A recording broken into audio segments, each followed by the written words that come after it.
चलो back exercise chapter 14 की question 1 क्या गिवन है इसमें आपको? Which of the following example represent periodic motion? A swimmer completing one trip from one bank of a river to the other end back. तो इसमें periodic motion है कि नहीं है? क्यों? क्योंकि वो, ये देखो, एक जगह से दूसरी जगह जा तो रहा है और वापस भी आ रहा है, बट उसका जो टाइम पीरियड है वो फिक्स नहीं है। स्पीड चेंज हो सकती है उसकी इन बिटवीन, ठीक है, क्या पता कम टाइम में जाए, ज्यादा टाइम में वापस आए, अगली बार उससे ज्यादा टाइम में वो दोबारा जा रहा है, तो टाइम उसका क्या है, फिक्स नहीं है, तो वो आपका पीरियोडिक मोशन नहीं होगा। तो फर्स्ट पार्ट में पीरियोडिक मोशन नहीं है, नॉट अ पीरियोडिक मोशन।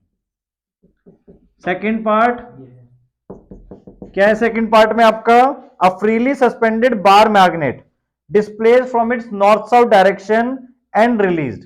अब आपकी जो बार मैग्नेट होती है वो नॉर्मली नॉर्थ साउथ में रहती है, क्लियर? तो अगर हमने उसे नॉर्थ साउथ में क्या किया, डिस्प्लेस किया और रिलीज कर दिया, तो वो एक पेंडुलम मोशन ही शो करने लगेगी, यानी कि वो पीरियोडिक मोशन होगा कि नहीं होगा? यस, ठीक है। थर्ड पार्ट में a hydrogen molecule rotating about it centre of mass. अब मॉलिक्यूल है तो वो अपने फिक्स टाइम पीरियड के साथ रिवॉल्व होता है, इलेक्ट्रॉन्स आप सबने पढ़े हुए हैं, क्लियर? तो ये भी पीरियोडिक मोशन है। Fourth, an arrow release from a बो। तो ये तो वापस आएगा ही नहीं, तो ये तो वैसे ही पीरियोडिक मोशन नहीं, मतलब तो वापस आएगा भी नहीं, clear? Now question 2, which of the following represent nearly simple harmonic motion? याद करो हमने पढ़ा भी था कि कोई भी प्योर सिंपल हार्मोनिक मोशन नहीं होता, तो इसलिए उन्होंने वहां पे नियरली भी लिखा है आपके लिए कि नियरली सिंपल हार्मोनिक मोशन जो शो कर रहा है, and which represent periodic but simple harmonic motion, but not simple harmonic motion. इनमें से कौन से सिंपल हार्मोनिक मोशन है वो बताना है आपको, और कौन से ऐसे हैं जो पीरियोडिक हैं बट सिंपल हार्मोनिक नहीं है। अब फर्क क्या है पीरियोडिक और सिंपल हार्मोनिक में? सिंपल हार्मोनिक में टू एंड फ्रो मोशन होगा आपका, क्लियर? पीरियोडिक मोशन वो भी हो सकता है सर्कुलर मोशन, बताया था ना आपको सबसे पहले वाली क्लास में ये चीज की वापस आ जाए, तो वो पीरियोडिक मोशन है। अब simple harmonic motion is a periodic motion, but every periodic motion need not to be simple harmonic motion, clear? सारे simple harmonic motion periodic motion होते हैं, बट हर periodic motion simple harmonic motion हो ये जरूरी नहीं है, क्लियर? तो इसमें यही आपको चेक करना है। पहला, the rotation of earth about its axis, तो ये पीरियोडिक है बट सिंपल हार्मोनिक नहीं है, क्लियर हो गया? पीरियोडिक है, एसएचएम नहीं है। Second part, motion of an oscillatory mercury column in U tube. तो यूट्यूब में क्या होगा, वो ऐसे ऊपर नीचे ऑसिलेट करेगी। यूट्यूब देखा था ना आपने? कौन सा? गूगल वाला यूट्यूब नहीं, हाँ, ये हमने फिजिक्स में भी किया था चैप्टर 10 और 11 में, ये यूट्यूब बेंचुरी मीटर में, क्लियर? तो इसमें आपका जो लिक्विड फिल्ड है, तो उसको हम अगर ऑसिलेट करवाएंगे तो वो ऐसे ऊपर नीचे इसमें ऑसिलेट करेगा, क्लियर? तो ये सिंपल हार्मोनिक मोशन है। तो सिंपल हार्मोनिक मोशन है तो पीरियोडिक तो है ही है ऑलरेडी, क्लियर? तो पहले हमें पीरियोडिक चेक करना है, उसके बाद सिंपल हार्मोनिक मोशन चेक करना है। थर्ड पार्ट क्या है आपका? Motion of a ball bearing inside a smooth curved bowl when released from a point slightly above the lower most point। Lower most point पे तो यानी कि वो मीन पोजीशन, देखो क्या कह रहे हैं, बाउल आपका, ये बाउल हो गया सपोज आपका।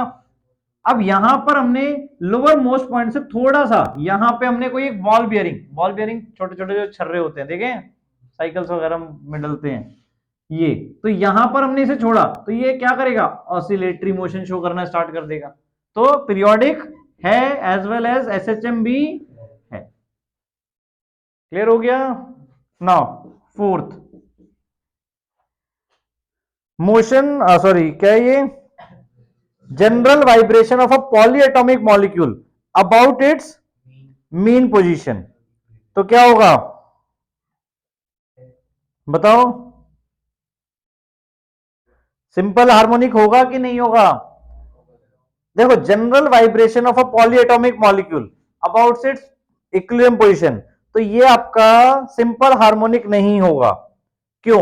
क्योंकि इसकी कई फ्रीक्वेंसीज हो सकती हैं ऑसिलेशंस की। आपके जो पार्टिकल्स वाइब्रेट करते हैं, केमिस्ट्री में आप पढ़ोगे अबाउट इट्स म्यू पोजीशन, तो उनकी अलग अलग नेचुरल फ्रीक्वेंसीज हो सकती हैं। तो कोई अलग से कर रहा है, कोई अलग से कर रहा है, ठीक है। तो वो पीरियोडिक मोशन तो है बट सिंपल हार्मोनिक मोशन नहीं है। क्लियर? नाउ या आप इसको ये भी कह सकते हो, अब जैसे उसमें डिफरेंट मॉलिक्यूल्स हैं तो वो इंडिविजुअल सिंपल हार्मोनिक मोशन का सुपर पोजिशन बन रहा है वहां पर। क्लियर? तो जैसे हमने वो अभी एग्जाम्पल 14.2 में सेकंड पार्ट था, क्या था आपका, sign omega t plus sign 2 omega t plus sign 4 omega T. Clear? तो ये तीनों मिलके क्या है, पीरियोडिक मोशन तो बना रहे हैं बट सिंपल हार्मोनिक मोशन नहीं है। क्लियर? आया समझ में? क्योंकि तीनों अलग अलग टाइम पे वापस आएंगे, अपने पीरियोडिक मोशन कंप्लीट करेंगे। क्लियर? तो इसलिए ये पीरियोडिक मोशन तो है। पीरियोडिक मोशन क्यों है? क्योंकि इनका हम एलसीएम लेके टाइम पीरियड एक फिक्स कर सकते हैं, बट सिंपल हार्मोनिक मोशन नहीं, क्योंकि सबका एक टाइम पीरियड नहीं आएगा। क्लियर? नाउ क्वेश्चन 3 बेटा, क्वेश्चन 3 में आपको ये फिगर्स दिखाए हुए हैं। फिगर्स के अकॉर्डिंग क्या क्या बोला हुआ है, इनमें से अब आपको क्या बताना है, इनमें से कौन सा पीरियोडिक मोशन है और पीरियड ऑफ मोशन बताना है आपको उसमें। तो बी और डी बताओ, ध्यान से देखो। ए तो पीरियोडिक नहीं है बेटा, ठीक है। बी वाला पीरियोडिक है। क्यों? क्योंकि एक रेगुलर टाइम इंटरवल के बाद वो रिपीट हो रहा है, और वो रेगुलर टाइम इंटरवल आपका कितना है, 2 सेकेंड, 2 सेकेंड या 4 सेकेंड, 2 सेकेंड, 2 सेकेंड के बाद वो रिपीट हो रहा है और एक जैसा मोशन शो हो रहा है। ध्यान से देख लो बेटा फिगर में, बी पार्ट में। क्लियर? सी वाला, सी वाला देखो 3-3 सेकेंड के बाद अपनी इनिशियल पोजीशन पे आ रहा है, बट उनका जो मोशन है वो डिफरेंट है, इसलिए हम उसे पीरियोडिक मोशन नहीं कहेंगे। आ रहा है फर्क समझ में? 3 सेकेंड देखो, 3 सेकेंड रिपीट हो रहा है वो, बट क्या है, मोशन सेम नहीं है प्रॉपर, इसलिए। फोर्थ वाले में डी वाला तो प्रॉपर आपको वेव ही दे रखा है, तो वेव आपका ये है। क्लियर? एसएचएम में है या पीरियोडिक भी है, और कितना टाइम इंटरवल होगा इसमें, इसमें भी 2 सेकेंड होगा। जब एक वेव, वेव कंप्लीट कब बोलते हैं हम, एक जब एक क्रेस्ट और एक ट्रॉ होता है, जब यहां से पोजीशन और यहां पर वापस आ रहा है, तब हम उसे टाइम पीरियड बोलते हैं, इसके डिस्टेंस टाइम को पूरे यहां से यहां तक के। क्लियर? तो 2 सेकेंड आपका टाइम पीरियड हो गया। Now question fourth, fourth question में क्या गिवन है आपको, क्वेश्चन फोर्थ में विच of the following function of time represent simple harmonic, periodic but not simple harmonic and non periodic motion. Clear? अगर पीरियोडिक है तो एसएचएम है कि नहीं वो चेक करना है, ठीक है, और या तो पीरियोडिक ही नहीं है। क्लियर? और अगर पीरियोडिक है तो हर केस में आपको पीरियड बताना है, यानी टाइम पीरियड बताना है। क्लियर? सो फर्स्ट पार्ट में sine omega t minus cos omega t, तो ये आपका एग्जांपल 2 की तरह ही sine omega t minus cos omega t. अब इसमें हम क्या करवा दें, √2 मल्टीप्लाई और डिवाइड करा दें, तो ये किस फॉर्म में आ जाएगा, ये बन जाएगा आपका √2 साइन ओमेगा टी माइनस π/4। ठीक है? एग्जाम्पल 2 में हमने जैसे किया था सेम उसी तरीके से। अब यहाँ पे 1/√2 लिखेंगे, cos π/4, यहाँ पे sin π/4। अब माइनस की आइडेंटिटी बन रही है, साइन ए माइनस बी वाली आइडेंटिटी, इसलिए आपका ये बन जाएगा। तो अब ये सिंगल फंक्शन में आ गया साइन के, तो ये पीरियोडिक मोशन है कि नहीं, पीरियोडिक मोशन तो है। दूसरी चीज सिंपल हार्मोनिक मोशन भी है, तो ये दोनों शो कर रहा है, पीरियोडिक भी और as well as simple harmonic motion भी। क्लियर? नाउ और टाइम पीरियड क्या आएगा अब इसमें, टाइम पीरियड निकालने के लिए हमें क्या करना है, ओमेगा टी को इक्वल्स टू 2 पाई करते हैं बेटा हम, ओमेगा टी इक्वल्स टू 2 पाई, और यहाँ पे कैपिटल टी से रिप्लेस कर देते हैं। ठीक है? तो टाइम पीरियड हमारा क्या निकल आएगा, 2 पाई बाय ओमेगा। क्लियर? जो भी आपका इनिशियल ये एंगल है ओमेगा टी टाइम डिपेंडेंट, उसको इक्वल्स टू में किसके कर देना है, 2 पाई के, टाइम पीरियड निकालने के लिए। 2 पाई क्यों? क्योंकि 2 पाई के बाद वो ग्राफ आपका रिपीट होना स्टार्ट हो जाता है साइन या कॉस का। क्लियर? नाउ सेकंड पार्ट इसका बेटा साइन क्यूब ओमेगा टी, तो ये बताओ एसएचएम है कि नहीं है,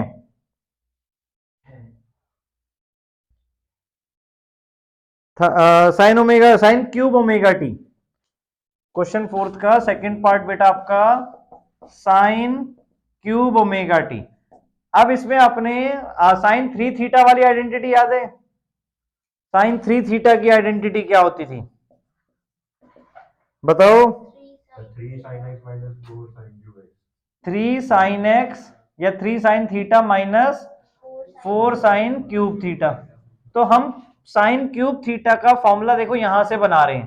साइन क्यूब थीटा को इधर शिफ्ट किया, 4 sine cube theta equals to 3 sine theta minus sine 3 theta, और अपॉन में 4 दोनों के शिफ्ट कर दिया। सो साइन क्यूब थीटा हम क्या लिख सकते हैं? 3/4 sine theta minus 1/4 sine 3 theta. अब अगर ये चीज हमने यहां इसमें डाल दी, थीटा हमारा क्या है? Omega t. तो ओमेगा टी अगर हम यहां पे लिख रहे हैं थीटा को, तो क्या हो जाएगा? 3/4 sine omega t minus 1/4 sine 3 omega t. तो हमारा ये एक्सप्रेशन इसमें कन्वर्ट किया जा सकता है। अब बताओ ये पीरियोडिक है या नहीं है? पीरियोडिक है। क्यों? क्योंकि दोनों ही आपके किसके फंक्शन बन रहे हैं? साइन के। दोनों ही आपके किसके फंक्शन बन रहे हैं? साइन के। तो पीरियोडिक है, बट एसएचएम नहीं है। एसएचएम के लिए क्या कंडीशन है? कि एक ही फंक्शन बनना चाहिए।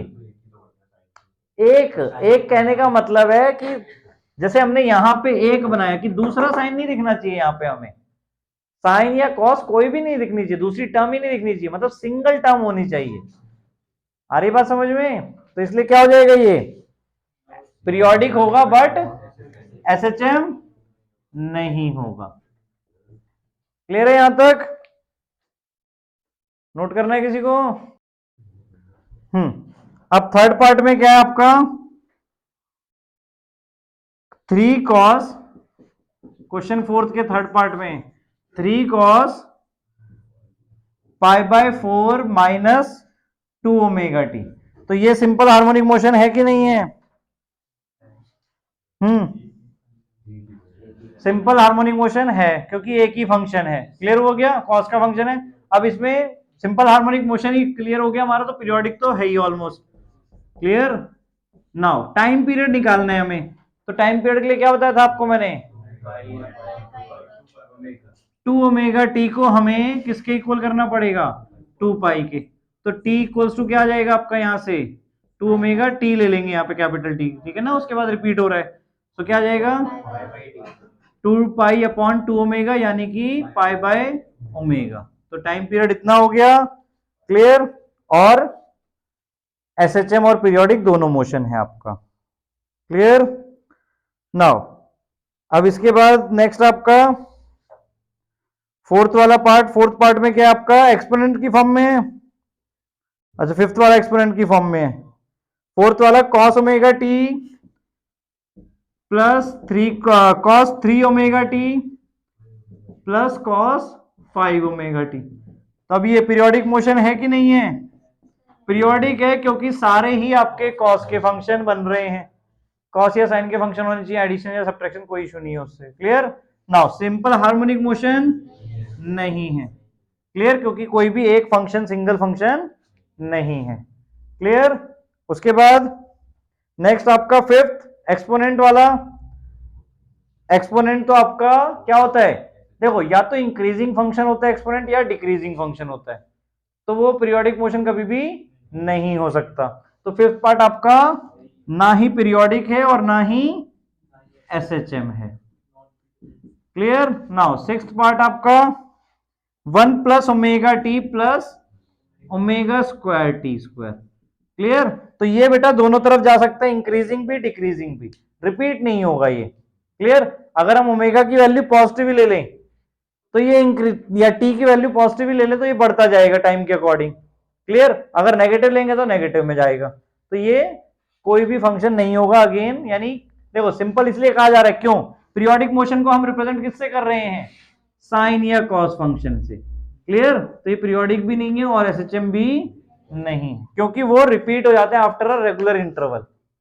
बट जो नॉर्मल फंक्शन है आपके, वो कभी भी रिपीट होते हुए नहीं आएंगे।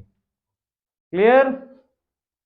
नाउ उसके बाद फिफ्थ क्वेश्चन, अब आपका एक पार्टिकल है, वो सिंपल हार्मोनिक मोशन में दो पॉइंट्स के बीच में, ठीक है,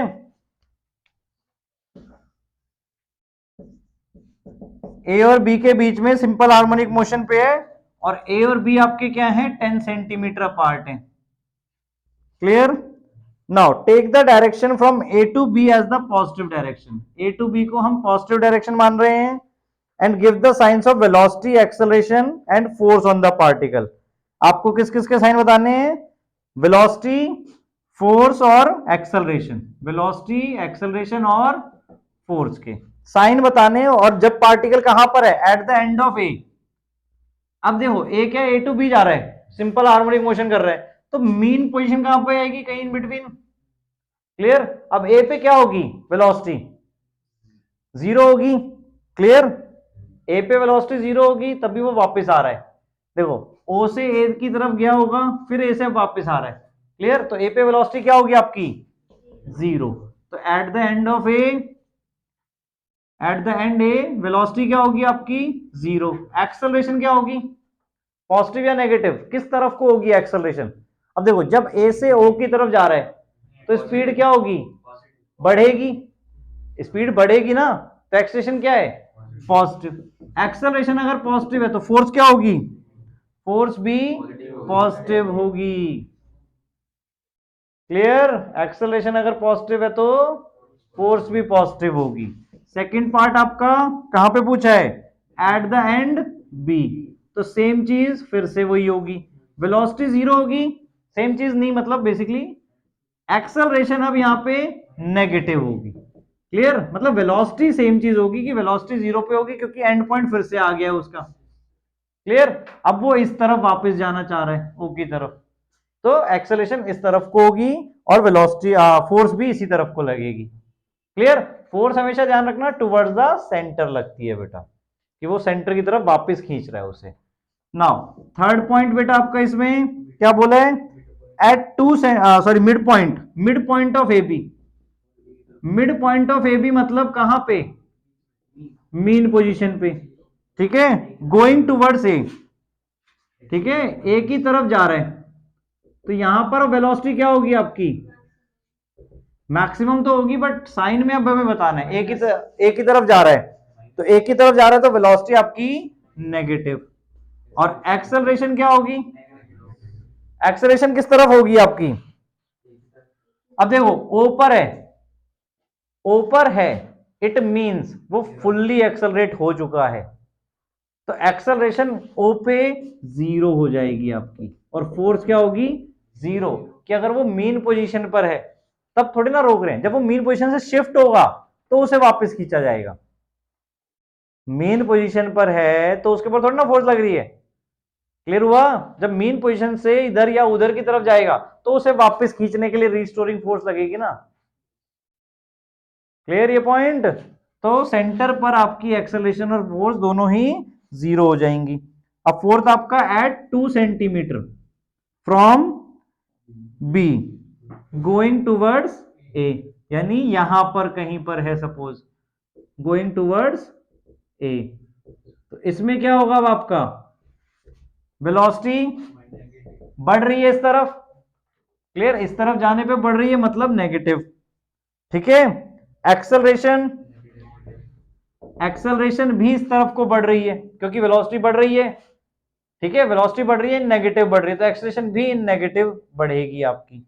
एक्सेलरेशन अगर नेगेटिव है तो फोर्स क्या होगा, फोर्स भी negative. Clear? Now fifth part, 3 centimetre away from A. अब 3 सेंटीमीटर अवे फ्रॉम ए इधर से, और गोइंग टूवर्ड्स बी, तो अब इसमें क्या होगी वेलोसिटी आपकी, सब प्लस हो जाएगी आपकी। वेलोसिटी प्लस होगी, इस तरफ जा रही है, बढ़ेगी। ठीक है ना, यहां समझ में आ रहा है ना, यहां पे वेलोसिटी जीरो होती है, यहां पर मैक्सिमम होती है, तो यहां से यहां तक जाने में इंक्रीज हो रही है, फिर यहां से आगे इस तरफ जाएगी तो डिक्रीज होगी। क्लियर? तो वेलोसिटी पॉजिटिव, एक्सेलरेशन भी पॉजिटिव, और फोर्स भी उसके अकॉर्डिंग पॉजिटिव। सिक्स्थ पार्ट में कहां पर है, at 4 centimetre away from B, 4 centimetre B से अवे है और किस तरफ जा रही है, टुवर्ड्स ए। तो ये फोर्थ वाला पार्टी रिपीट हो गया आपका जो हमने 2 सेंटीमीटर वाला किया था। तो V नेगेटिव, A नेगेटिव और FB नेगेटिव। क्लियर?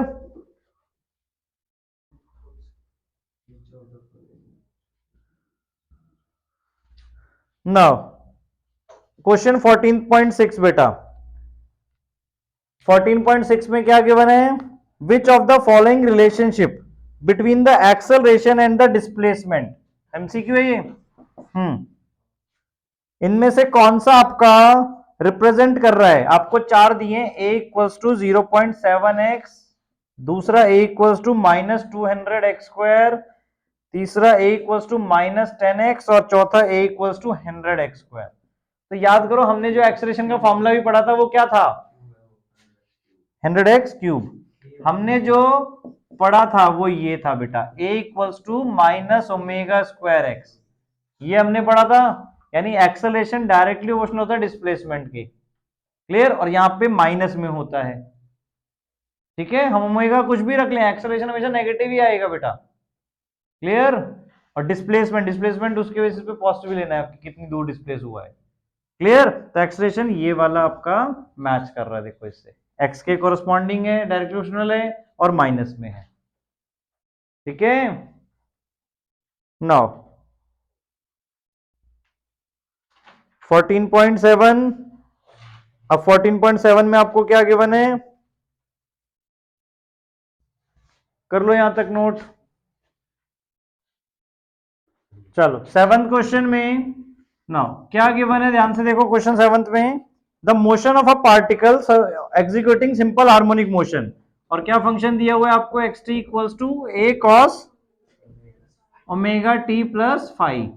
फाई आपका initial phase angle, omega t angular frequency और टाइम के अकॉर्डिंग, ए आपका एम्पलीट्यूड। अब यहां पर हमें दिया है कि इनिशियल t इक्वल्स टू 0 पे position of the particle 1 centimetre थी। अगर t इक्वल्स टू 0 डाल देंगे तो cos 0 की वैल्यू क्या होती है, 1, यानी x की वैल्यू 1 हो गई और 1 इक्वल्स टू एम्पलीट्यूड आ जाएगा। क्लियर? नाउ और इनिशियल वेलोसिटी क्या दी है आपको, ओमेगा, इनिशियल वेलोसिटी आपकी यानी v आपकी क्या गिवन है, ओमेगा। अब एंगुलर फ्रीक्वेंसी क्या गिवन है, एंगुलर फ्रीक्वेंसी उसी में आगे पढ़ो। अब पहले में तो पूछा था व्हाट आर इट्स एम्पलीट्यूड और initial phase angle. Initial phase angle अभी निकालते हैं इसके बेसिस पे, बी इक्वल्स टू ओमेगा हो गया हमारा, और ओमेगा एंगुलर फ्रीक्वेंसी हमें क्या गिवन थी, पाई, तो पाई रेडियन पर सेकेंड। ठीक है, now if instead of cosine function we choose the function to describe the SHM, अगर हम कोसाइन की जगह अगर साइन फंक्शन यूज कर रहे हैं, x equals to B sine omega t plus phi, तो हमें पूछा है अब एम्पलीट्यूड और फेज एंगल्स क्या होंगे इनिशियल अबव कंडीशंस के साथ। तो पहले हमने यहां पर क्या किया, देखो वेलोसिटी निकाल रहे हैं इसके बेसिस पे, x इक्वल्स टू ये हो गया था आपका amplitude 1 equals to a cos omega t, omega हमने 0 डाला, ठीक है, सॉरी ओमेगा टी की वैल्यू 0 डाली है, t equals to 0 plus 5, so 1 equals to क्या आ जाएगा आपका a cos 5। यहां तक क्लियर है? ठीक है, अब वेलोसिटी क्या होती है, डिस्प्लेसमेंट अपॉन टाइम। ठीक है, तो ये चीज कट कर दो, अभी एम्पलीट्यूड अभी हम निकाल रहे हैं इस बेसिस पे, वेलोसिटी dx बाई dt, वो एम्पलीट्यूड तब हो जाता जब हमारा फाई 0 होता। ठीक है, तो velocity dx by dt, x क्या है आपका, a cos फाई निकला इसके बेसिस पे। अब इसका डेरिवेटिव अगर हम करेंगे तो क्या आएगा, बोलो, a cos, इसका डेरिवेटिव अगर हम करेंगे तो क्या आएगा, a omega sine omega t plus phi. अब इनिशियल वेलोसिटी माइनस ओमेगा है। ठीक है, अब वेलोसिटी हमें क्या गिवन थी, ओमेगा, इनिशियल वेलोसिटी क्या गिवन थी, ओमेगा। अब यहां पे ओमेगा ओमेगा कैंसिल आउट कर दिया हमने अगेन, सो क्या जाएगा, और t की वैल्यू हमने 0 पुट कर दी, minus a sine omega 0 plus five, यानी इनिशियल वेलोसिटी आपकी v थी ना बेटा, इनिशियल वेलोसिटी आपकी v equals to omega given थी, उसके बेसिस पर हमने इनिशियल t क्या हो जाएगा 0 और इसको ओमेगा ले लिया, तो इससे क्या बन जाएगा हमारा minus a sine five equals to 1। Clear. अब एक हमारा ये बना था और एक ये बना है इस बेसिस पे, मतलब इसको हम -1 कर देंगे वहां पे। अब इन दोनों को हमने डिवाइड करा दिया, डिवाइड 1/2, क्या आ जाएगा आपका a cos five upon a sin five equals to 1/-1 -1 आ गया, a कट गया, रेसिप्रोकल करना है रेसिप्रोकल कर सकते हो आप, tan five equals to -1, tan five या cot फाइव करो बात बराबर है। क्लियर। अब tan फाइव 1 कब होता है 45 पे, अब ये -1 कब होता है 135 पे, 135 क्या होगा आपका 135 पाई की टर्म्स में क्या होगा, जल्दी बोलो, pi equals to pi minus pi by 4, यानी कि 3 पाई बाय 4 और 7 pi by 4 and so on, ऐसे चलता जाएगा आपका। क्लियर। एक तो पाई माइनस पाई बाय 4 पे होगा, दूसरा यहां पे देखो आपका आफ्टर स्कूल टू कॉलेज, तो 10 यहां पॉजिटिव है तो दूसरा नेगेटिव इस तरफ, ऐसी फर्दर ये साइकिल चलती जाएगी आपकी। Clear. 3 pi by 4, 7 pi by 4, pi pi add होता जाएगा। क्लियर हो गया, पाई आ गया आपका। और क्या निकालना था आपको एम्पलीट्यूड। अब इन दोनों इक्वेशन को अगर हमने स्क्वायर करके ऐड कर दिया, स्क्वायरिंग 1 और 2 एंड ऐड, तो क्या बनेगा 1 का स्क्वायर 1 -1 का स्क्वायर, तो 1 + 1 इक्वल्स टू ए स्क्वायर, हमने कॉमन ले लिया ब्रैकेट में cos square 5 plus sin square 5, cos square 5 plus sin square 5 क्या हो जाएगा 1, so 2 equals to a square, so a equals to √2। Clear, plus minus. ठीक है, अगर एम्पलीट्यूड बता रहे तो एम्पलीट्यूड तो मैक्सिमम डिस्प्लेसमेंट है आपका, तो वो प्लस में बताएंगे। क्लियर। तो एम्पलीट्यूड आ गया हमारा √2, फाई जो कि इनिशियल फेज एंगल था वो आ गया 3 पाई बाय 4 या 7 पाई बाय 4, उसके अकॉर्डिंग आगे। क्लियर, ये हो गया। अब अगर हमें यही फंक्शन क्या कह रहे थे किस में कन्वर्ट कर देते, अगर b sin omega t plus five होता तो क्या निकलता, तो अब हमारा जब डेरिवेटिव करते तो ये क्या आता प्लस आता। ठीक है, साइन का डेरिवेटिव करेंगे तो प्लस में कॉस आएगा। क्लियर, यानी अब अगर हम इसको देख लो ध्यान से, अगर इसी बेसिस पे मैं बताऊं, देखो माइनस नहीं आएगा, माइनस नहीं आएगा तो ये आपका tan 5 + 1 बनेगा।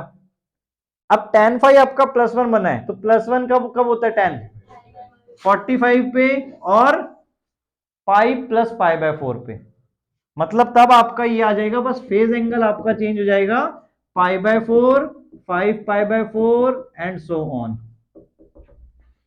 ये फेज एंगल हो सकता है पॉसिबिलिटी।